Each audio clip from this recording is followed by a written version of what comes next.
Nickelodeon Smash Bros., the game that took the internet by storm for 2 weeks. Nick Smash Bros., or its real name, Nick All-Star Brawl, is a Smash Bros. Style fighting game, but with Nickelodeon characters. I remember seeing a bunch of posts and tweets about this game when it was first leaked, even before it was announced. And when the game was actually revealed, people were calling this a Smash killer.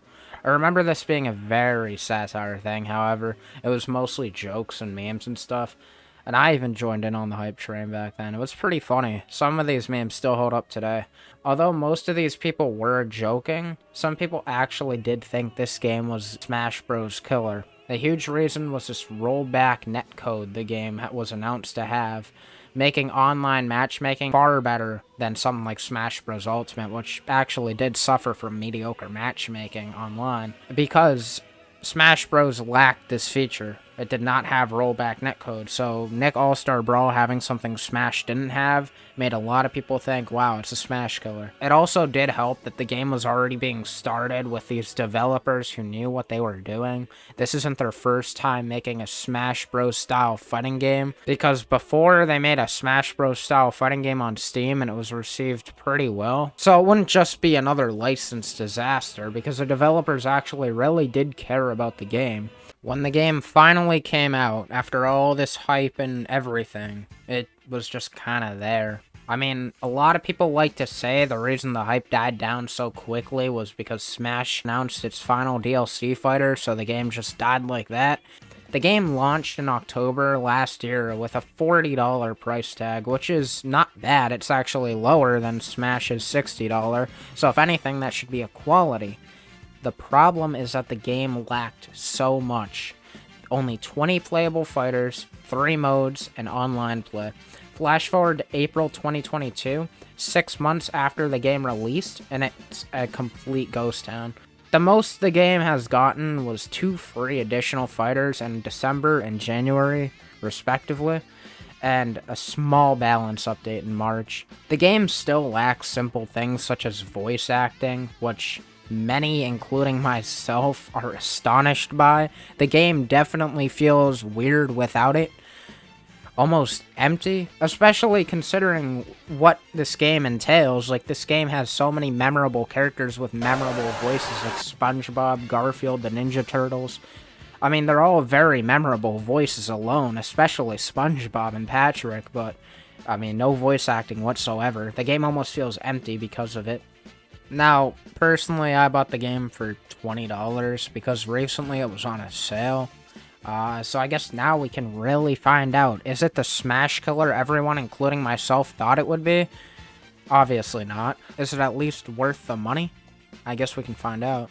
As I've stated before, this game lacks severely in content. It only has Brawl, Arcade, and Online. Brawl, or normal battles, consists of stock, time, and sports. Now, sports stands out. It's a unique game type, but unfortunately it's just extremely dull and boring. You just hit the ball into a hoop over and over again. It consists of you just doing a side smash the entire time. The arcade mode is nothing to write home about. It's nothing bad either. It's simple 1v1s until you reach the end. Exactly what you'd expect from arcade mode. Not terrible, but nothing outstanding. Although you can choose who you want to fight, which I think is neat, but again, it's alright. Definitely not something I would 100%.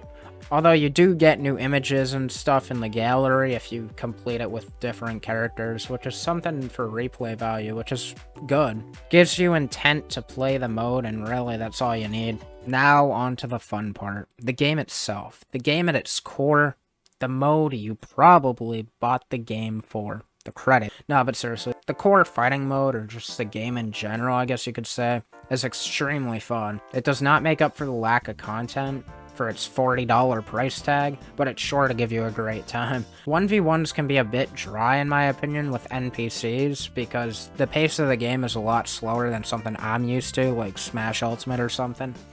But it's still fun. 4-player matches, however, are extremely hectic and enjoyable. The game also has a good selection of stages, some you probably have nostalgia for. It was cool seeing a cat dog stage, for example. That show was extremely wild. I haven't seen that show in years, though. The character selection, however, is a bit underwhelming. 20 base characters. There are some notable ones missing, like Jimmy Neutron, Timmy Turner. I also find it weird how they have representation for shows such as Hey Arnold, but instead of having Arnold, of all characters, they have Helga. Kind of odd, but I'm not complaining. Also, the Thornberry Dad is an excellent addition, which made this game all the better. I think everyone can agree on that. If you're used to the controls in Smash Bros, this game will throw you off guard. You can just take whatever you know and throw it out the window, because in this game, you can only shield for a couple of frames. When you throw people, you can move around with them and you can only throw them forward. The smash attack is now a separate button and you can't charge it. And you can do it in midair since it's a separate button now. And yeah, I mean, that's about it. I mean, although it's kind of weird, the controls themselves, once you get used to them, which doesn't take long, are pretty fluid and unique. The game's easy to get into also, although the characters are all fairly balanced, there are some characters who will instantly prefer over others. Personally, I think Powdered Toast Man is extremely broken, and Patrick is a god tier character. I swear I'm not being biased. Overall though, my main has to be Garfield. He feels the most fluid in my opinion, just has the best combos. The online matches in this game are not as great as people made them out to be. Although this could be because I'm playing on the Switch, I don't really know. But overall, they're not bad, and I think they are on par, if not better, than Smash Ultimate's online servers, which, again, are mediocre. Finding matches is incredibly easy, despite this game supposedly falling off very early into its release. Like, you can honestly find an online match in seconds. I had no problem finding mine. I had a really good time fighting this fellow Garfield man as well. Our fight was extremely fun. He was clearly a lot better than me, but I adapted, and midway through the fight, we practically became even. It just shows how easy this game is to get into.